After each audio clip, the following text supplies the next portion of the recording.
नमस्कार, न्यूज़र के विशेष कार्यक्रम नेशनल वॉइस में आपका स्वागत है। मैं हूं देवेंद्र कुशवाहा। आज इस कार्यक्रम में हम बात करेंगे मध्य प्रदेश सरकार की ओर से आयोजित इन्वेस्टर समिट की, जिसमें निवेशकों ने अपने निवेश का प्रस्ताव दिया। किन किन क्षेत्रों में आए निवेश के प्रस्ताव, आज इन्हीं मुद्दों पर करेंगे चर्चा। तो आइए शुरू करते हैं नेशनल वॉइस।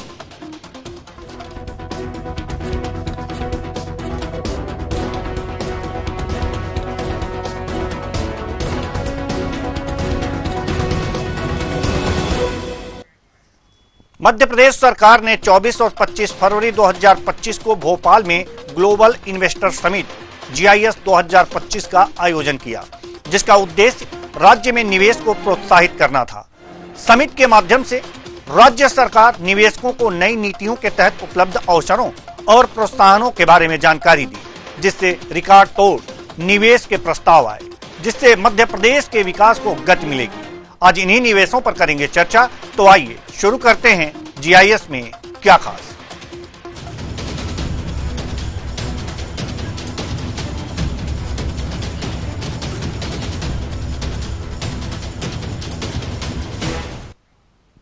भोपाल में आयोजित ग्लोबल इन्वेस्टर समिट GIS 2025 के दौरान 2 दिनों में कुल 26.61 लाख करोड़ के निवेश प्रस्ताव प्राप्त हुए हैं, जिससे प्रदेश में 17.34 लाख नए रोजगार सृजित होने की उम्मीद है।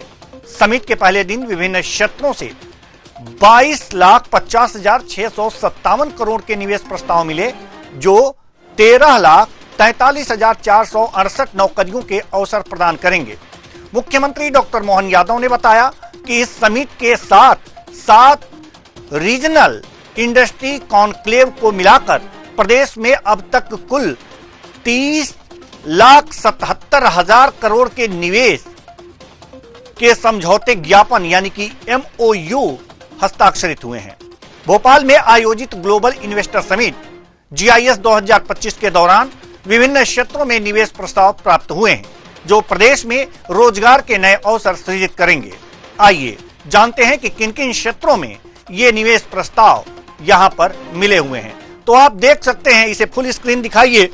विज्ञान और प्रौद्योगिकी के क्षेत्र में जो निवेश हुए हैं, निवेश प्रस्ताव आए हैं, वो 64,174 करोड़ रुपए के हैं, जिससे कि 1,83,144 रोजगार सृजित होंगे, लोगों को रोजगार मिलेगा। इसी तरह तकनीकी शिक्षा, कौशल विकास और रोजगार, MSME, लोक स्वास्थ्य एवं परिवार कल्याण, उच्च शिक्षा, उद्यानिकी एवं खाद्य प्रसंस्करण, चिकित्सा शिक्षा, नवी एवं नवीकरणीय ऊर्जा, DIPIP, खनिज एवं संसाधन विभाग, शहरी विकास और आवास, ऊर्जा, पर्यटन और अलग से आपको बताते हैं अडानी समूह ने निवेश किया है। आपको बताएं कि जो अडानी समूह ने निवेश किया है वो 2,10,000 करोड़ का निवेश है, इनका निवेश प्रस्ताव है, और इससे 12,000 रोजगार सृजित होने का अनुमान लगाया गया है। अब सवाल यहां पर यह है कि अडानी समूह ने इतना जो निवेश किया है, किन क्षेत्रों में किया है, इस पर हम भी बात करेंगे और आज चर्चा का विषय भी यही है। अन्य जो ग्रुप हैं उन्होंने भी विभिन्न क्षेत्रों में निवेश किया है, उसकी चर्चा हम बाद में करेंगे, लेकिन आज अडानी समूह पर विशेष ध्यान दिया जाएगा। अब आगे बढ़ते हैं। इन निवेश प्रस्तावों से मध्य प्रदेश के विभिन्न सेक्टरों में व्यापक विकास और रोजगार के नए अवसरों की संभावना है। मुख्यमंत्री डॉक्टर मोहन यादव ने बताया कि इस समिट के साथ 7 रीजनल इंडस्ट्री कॉन्क्लेव को मिलाकर प्रदेश में अब तक कुल 30,77,000 करोड़ के निवेश के समझौता ज्ञापन हस्ताक्षरित हुए हैं, जिसमें 21.40 लाख लोगों को रोजगार मिलने की उम्मीद है। सुनिए डॉक्टर मोहन यादव क्या कुछ कह रहे हैं। सातों रीजनल इंडस्ट्री कॉन्क्लेव को मिला करके और अभी तक का जो आंकड़ा आया है, हमारे पास कुल 30,77,000 करोड़ के एमओयू हुए हैं। मैं उम्मीद कर रहा हूं कि अभी तक की हमारी जितनी ग्लोबल इन्वेस्टर समिट हुई है उसमें सर्वाधिक आप सबके आशीर्वाद से ये एक अलग प्रकार से मुकाम पे मध्य प्रदेश सरकार के माध्यम से हम यहां तक पहुंचे हैं। भोपाल में 24 और 25 फरवरी 2025 को आयोजित ग्लोबल इन्वेस्टर समिट यानी कि GIS 2025 में 40 से अधिक देशों के प्रतिनिधिमंडलों ने भाग लिया, जिसमें United kingdom, Germany, Japan, Sri Lanka, Singapore, Poland, Canada, Thailand और रोमानिया शामिल हैं। इन देशों के उद्योगपतियों के लिए समिट में विशेष कंट्री सेशन आयोजित किए गए। समिट के दौरान विज्ञान, तकनीकी, शिक्षा, कौशल विकास, MSME और स्वास्थ्य सेवाओं जैसे विभिन्न क्षेत्रों में निवेश प्रस्ताव प्राप्त हुए। इस समिट में भाग लेने वाले प्रमुख उद्योगपति, आइए हम उनके जो प्रमुख उद्योगपति हैं उनके नामों से अवगत कराते हैं आपको। वो जो उद्योगपति हैं, सुनील बजाज आप देख सकते हैं, गौतम अडानी, कुमार मंगलम बिरला, नादिर गोदरेज, विनोद अग्रवाल, बाबा N कल्याणी और राघवपति सिंघानिया। इसके बाद हमने सुनील बजाज आपको बताया, ये प्रमुख उद्योगपति हैं जो कि विशेष रूप से इन्वेस्ट किए हैं। अब आगे बढ़ते हैं। इन उद्योगपतियों के बाद हम बात करेंगे कि भोपाल में 24 और 25 फरवरी 2025 को आयोजित ग्लोबल इन्वेस्टर समिट GIS 2025 में कई प्रमुख नेताओं ने भाग लिया और अपने विचार साझा किए। प्रमुख नेताओं में प्रधानमंत्री नरेंद्र मोदी, MP के CM डॉक्टर मोहन यादव और केंद्रीय गृह मंत्री अमित शाह। प्रधानमंत्री नरेंद्र मोदी ने 24 फरवरी को समिट का उद्घाटन किया। अपने संबोधन में प्रधानमंत्री ने मध्य प्रदेश की निवेश संभावनाओं की सराहना की और राज्य को एक प्रमुख औद्योगिक केंद्र के रूप में विकसित करने की प्रतिबद्धता व्यक्त की। आइए सुनिए।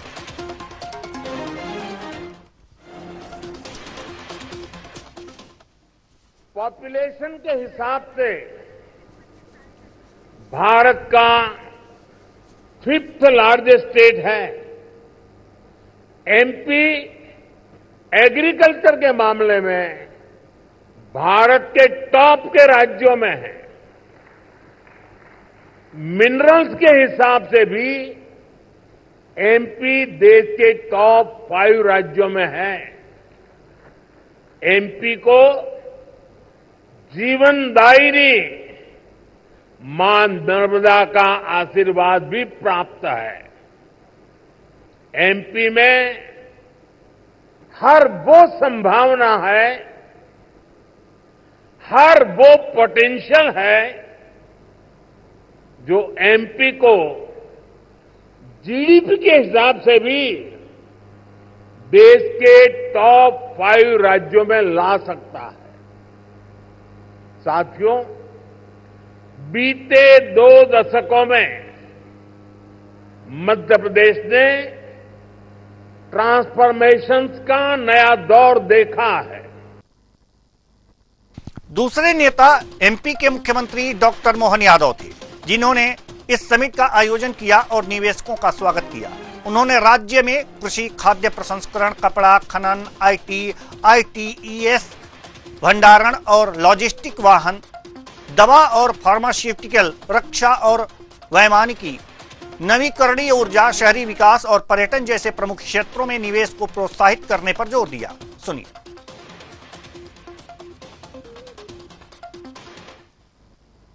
मुझे इस बात की प्रसन्नता है कि जब मैं समिट में जब जानकारी देना चाहूंगा कि 5,000 से अधिक B2B और 600 से अधिक B2G बैठकें यहां आयोजित की गई है और इसी के कारण से ये हमारी इन्वेस्टर समिट अपने आप में एक अद्वितीय स्थान मुकाम तक पहुंची है। मैं ग्लोबल इन्वेस्टर समिट में ऊर्जा, IT, खनन, पर्यटन, स्टार्टअप, शहरी विकास के विभिन्न प्रकार के ऐतिहासिक समझौतों के बारे में बताना चाहूंगा और इस आधार पर मध्य प्रदेश में निवेशकों का जो विश्वास बढ़ा है, मुझे इस बात की प्रसन्नता है यशस्वी गृह मंत्री जी की मौजूदगी में जब हम कल यशस्वी प्रधानमंत्री के माध्यम से पहले दिन का समापन कर रहे थे तो लगभग हमारे पास 22,50,000 करोड़ के निवेश के कल आंकड़े की यहां घोषणा की गई थी।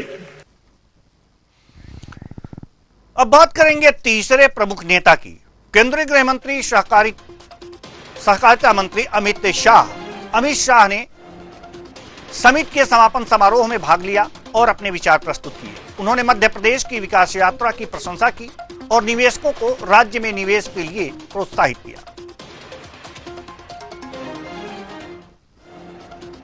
इस 2 दिवसीय ग्लोबल इन्वेस्टर्स समिट के समारोह पर मैं डॉक्टर मोहन यादव और उनकी पूरी टीम, उनका मंत्रिमंडल और मुख्य सचिव से लेकर पूरी प्रशासनिक टीम को मैं अभिनंदन देना चाहता हूं कि ये 2 दिन के अंदर 30,77,000 करोड़ के एमओयू, इसमें से महत्तम एमओयू जमीन पर उतरेंगे।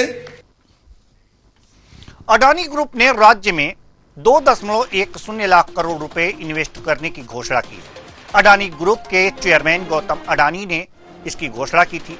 ग्रुप की कंपनियां mining, smart vehicle, thermal energy sector में निवेश करेंगी। बड़ी बात यह है कि अडानी ग्रुप भोपाल और इंदौर को छोड़कर विंध्य और महाकौशल क्षेत्र में निवेश करेगा। अडानी ने समिट को संबोधित करते हुए कहा कि मध्य प्रदेश अभी देश का सबसे बड़ा इन्वेस्टमेंट रेडी स्टेट है। यह सिर्फ निवेश नहीं है, यह इंडस्ट्रियल और इकोनॉमिक ग्रोथ में एक राज्य को नेशनल लीडर बनाने के लिए मील का पत्थर है। हम पहले भी मध्य प्रदेश के एनर्जी, इंफ्रास्ट्रक्चर, मैन्युफैक्चरिंग और एग्री बिजनेस सेक्टर में 50,000 करोड़ का निवेश कर चुके हैं। सुनिए।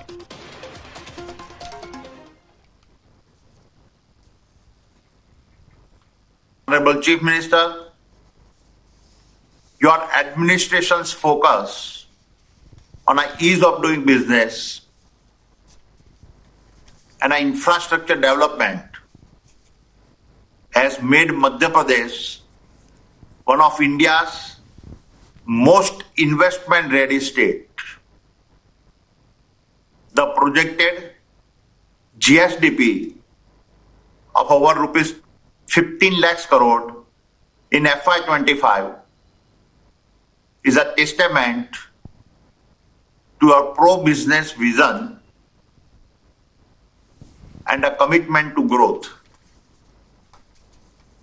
Leadership is not just about building roads and bridges. It is about paving the way for endless possibilities. And you are creating this for Madhya Pradesh. Now, as Madhya Pradesh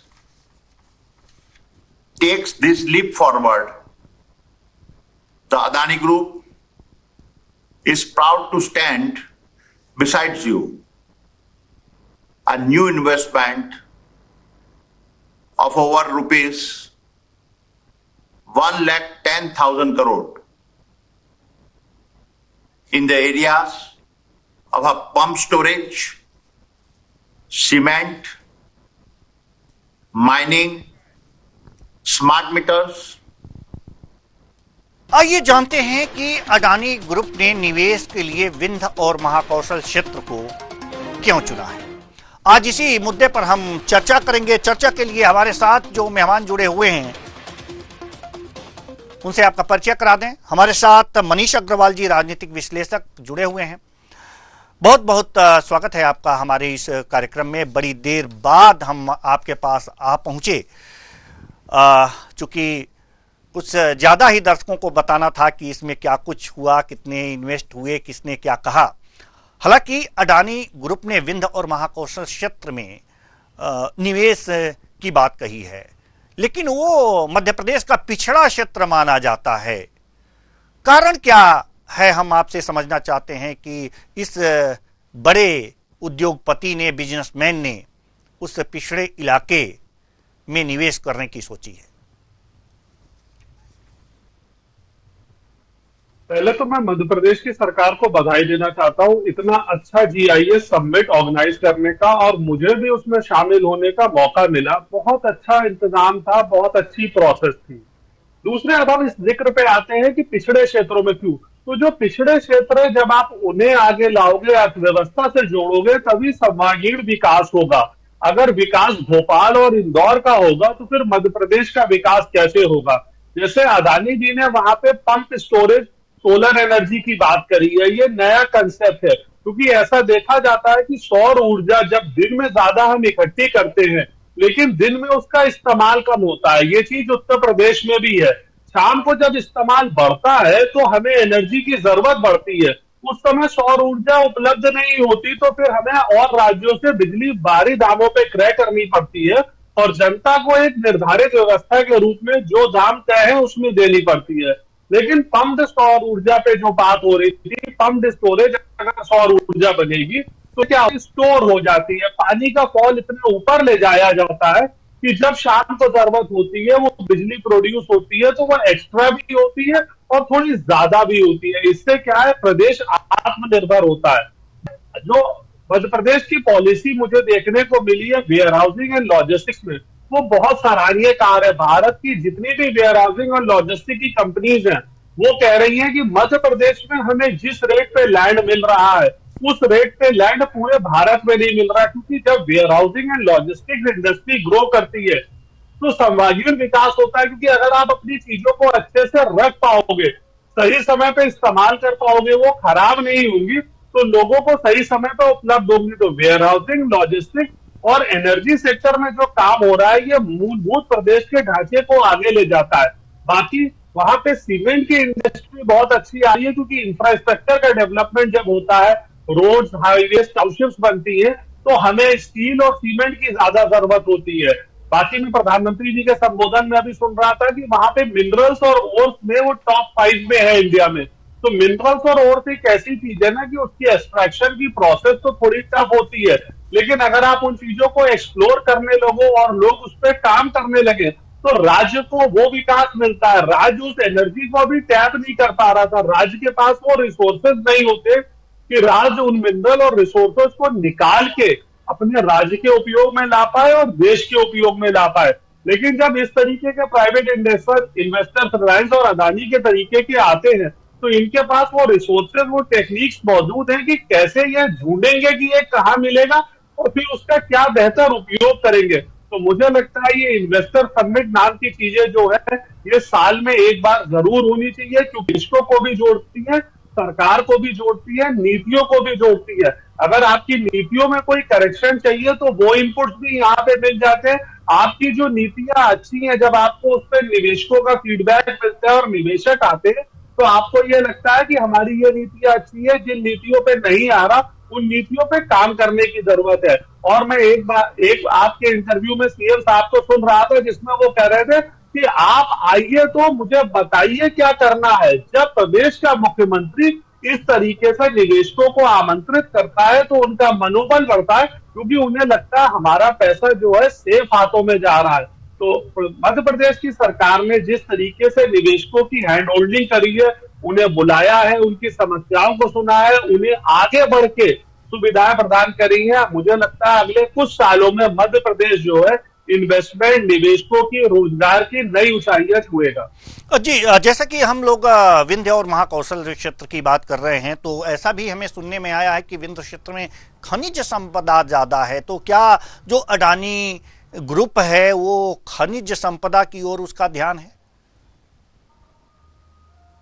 देखिए, जो भी बड़े इंडस्ट्री के group होते हैं ना, वो हमेशा इस तरीके की उपलब्धियों को ढूंढते रहते हैं, क्योंकि खनिज एक ऐसी चीज है जो हर बड़ी इंडस्ट्री को चाहिए होता है, लेकिन इसकी उपलब्धता सीमित जगह पे होती है। लेकिन जब कंपनियां इस पे मेहनत करती है, उनकी रिसर्च टीम उन्हें ये ढूंढ के देती है कि ये चीजें यहाँ उपलब्ध है और हम यहाँ से इनका एक्सट्रैक्शन करके इसको आगे और कामों में ला सकते हैं, तो वो प्रदेश के लिए भी बहुत लाभकारी होता है, क्योंकि प्रदेश के पास अपने संसाधन लिमिटेड होते हैं। प्रदेश हर चीज पे काम नहीं कर सकता। खनिज जो है वो प्रदेश का विषय नहीं है। उड़ीसा एक खनिज प्रधान राज्य है, लेकिन इस बार मैंने देखा कि जितनी कंपनियां उड़ीसा में खनिज पे काम करती हैं वो सारी की सारी कंपनियां मध्य प्रदेश में आई थी।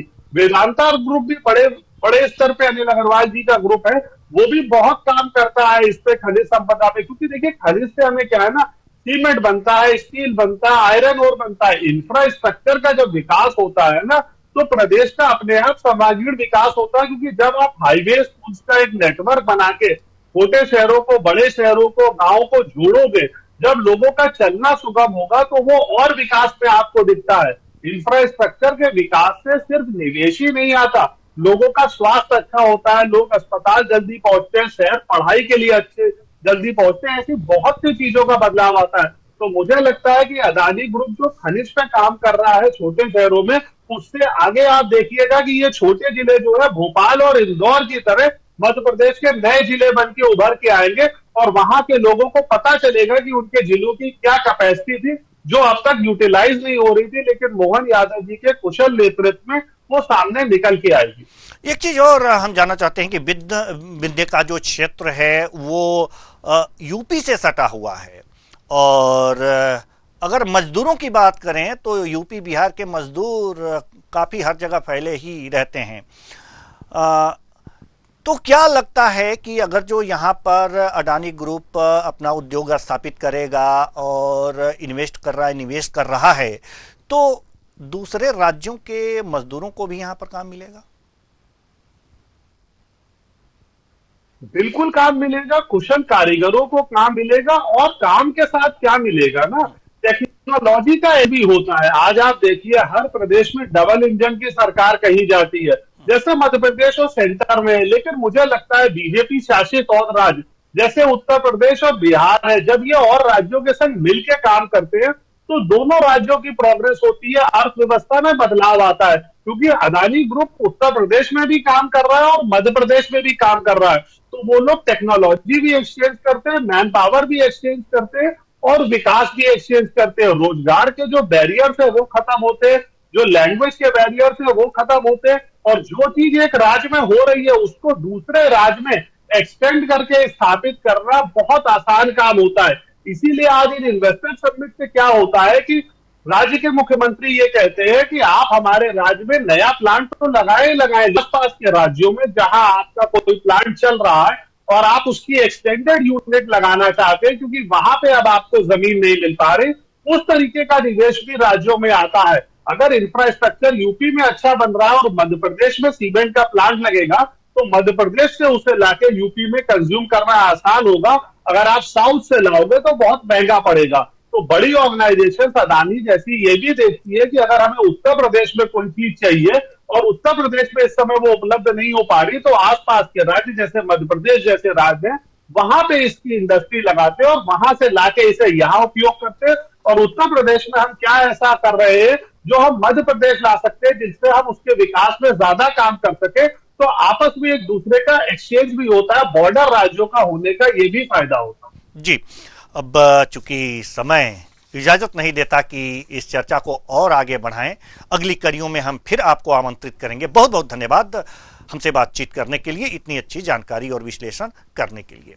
तो जीआईएस 2025 में क्या खास है, इसकी पहली कड़ी में हमने आपको बताया कि वास्तव में यहाँ पर किन किन बड़े नेताओं ने क्या क्या कुछ कहा, किन किन उद्योगपति, जो प्रमुख उद्योगपति हैं, उन्होंने मध्य प्रदेश में निवेश का प्रस्ताव दिया, और अडानी ग्रुप ने जो निवेश का प्रस्ताव दिया है, जिन क्षेत्रों के में निवेश वो करना चाहते हैं, वहाँ किसको किसको लाभ मिल सकता है।